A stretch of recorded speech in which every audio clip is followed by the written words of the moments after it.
The Office of the Ombudsman has recommended the filing of malversation through falsification of public documents against the personalities behind St. Timothy Construction Corporation due to alleged irregularities in its projects.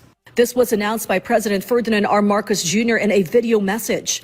According to the chief executive, the case involves a flood control project in Culaman, Jose Abad Santos, Davao Occidental.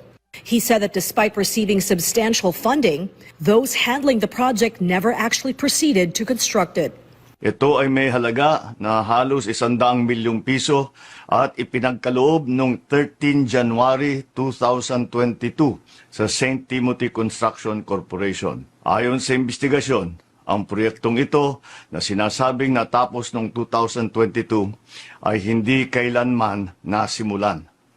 Sa inspeksyon ng CIDG noong 25 September 2025, natukoy na walang anumang konstruksyon sa lugar na yon. Kinumpirma ng mga indigenous peoples at barangay officials sa kanilang joint affidavit na walang naganap na implementasyon ng proyekto. The president added that all submitted documents were falsified and did not reflect the actual condition of the project. He also named the individuals involved.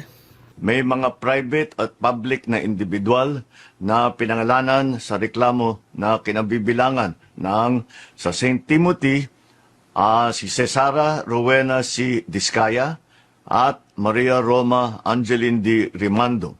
Meron pang iba, mga ibang nasa ahensya ng DPWH na nasama rin sa kasong ito. Dahil ayon sa ombudsman, ang mga respondent ay naglabas at nag-aproba ng mga dokumentong ginagamit para sa pag-request at pag-release ng buong halaga na halos 100 million pesos, kahit na walang natapos o nasimulang proyekto. Ayon sa kanilang finding, ang mga respondent na ito ay kumilos ng may manifest partiality, bad faith, o gross negligence. He further emphasized that the actions of those involved caused undue injury to the government, providing enough basis to pursue charges. Ang malversation ay non-bailable. Mabigat ito dahil hindi nila mababayaran ang kanilang paglaya. Pag naisampa na ang mga kasong ito sa korte, ang susunod na hakbang ng judiciary ay ang paglabas ng arrest warrant para sa mga pinangalanang individual. Following this, the president has directed concerned authorities to determine the whereabouts of the suspects.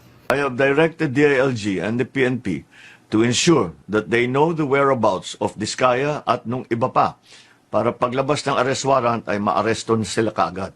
The chief executive stressed that this is only the beginning of holding those involved in corruption accountable.